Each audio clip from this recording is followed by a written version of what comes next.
a town hall that Trump did in Flint, Michigan, somehow managing to bumble his way through it, however, making little sense throughout and offering even less solutions. So I thought it would be an important watch as the election clock ticks down closer and closer to the day to kind of keep our eyes on the lies that he's trying to sell the American people. Hey you! Yes, you! Did you know we have memberships for as low as $3 a month? You can help the channel grow, reach new heights, and help protect democracy. And you get a long list of exclusive perks, from members-only polls to getting my videos early. The link is always in the description of every video. If you want, go ahead and check that out. And thank you guys. Because they have the material, we don't. What we have is a thing called gasoline. We have gasoline. We have so much gasoline, we don't know what to do. They don't have gasoline. So why are we making a product that they dominate? They're going to dominate. He's talking about electric vehicles and China in this clip, and I think the reason is pretty easy and simple to get to, the same way that we try to increase our production of semiconductors. We don't have an alliance with China. We have tense relations with them as is.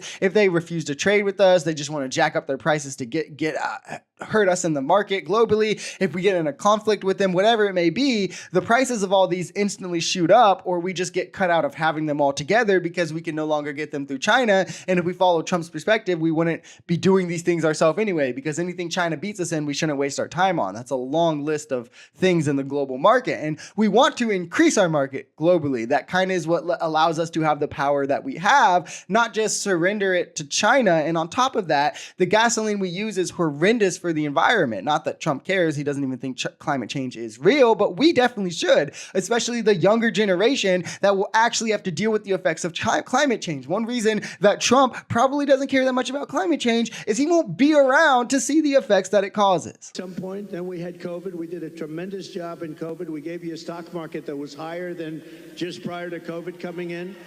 And we did a great job. We never got credit. Yeah, he told us to inject bleach as over 1 million Americans died in about the span of 10 months, while he downplayed its severity until the very last second when it was too late to prevent it from ravaging our population in the way that it did.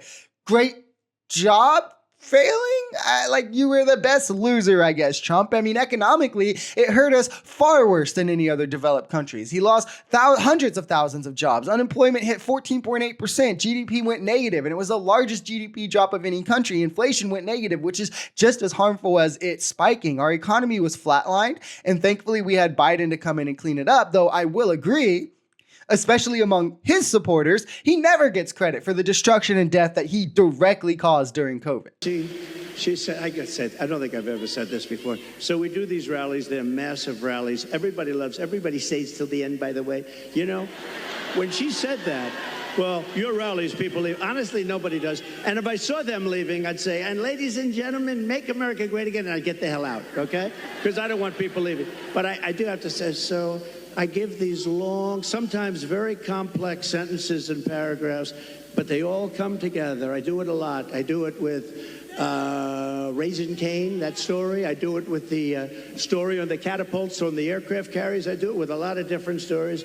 When I mention Dr. Hannibal Lecter, I'm using that as an example of people that are coming in from Silence of the Lambs. I use it. They say, it's terrible. So they say, so I'll give this long, complex area. For instance, that I talked about a lot of different territory. The bottom line is, I said the most important thing. We're going to bring more plants into your state and this country to make automobiles. Yeah, this whole thing made very little sense. I mean, the only thing I got out of it is it's been like, what, a week since the debate, and he's still upset that Kamala attacked his rallies and pointed out that people have been leaving. I mean, he's like an upset, spoiled little brat child or something. He still feels the need to attempt and lie about them to make them look better, and then he just goes off on these tangents, clearly kind of forgetting what he's even talking about, which it's clear to anyone who watches his rallies. He just delusionally rambles at these rallies and invokes fictional leaders for little to no reason, while also saying things not based in reality, like the American Revolution in 1776 was won by controlling the airports. He can sell this lie to MAGA because most of them don't even watch him talk because they know how boring he is and they literally are just going to vote for him regardless, but not to me. I mean, he used to be entertaining in a, can't look away from a car crash type way, but now he's just sad and pathetic. He can hardly string coherent sentences together. He's lacking the energy that he had in 2016, and that's probably why his rally sizes have shrunk so much and people either leave or fall asleep about halfway through them.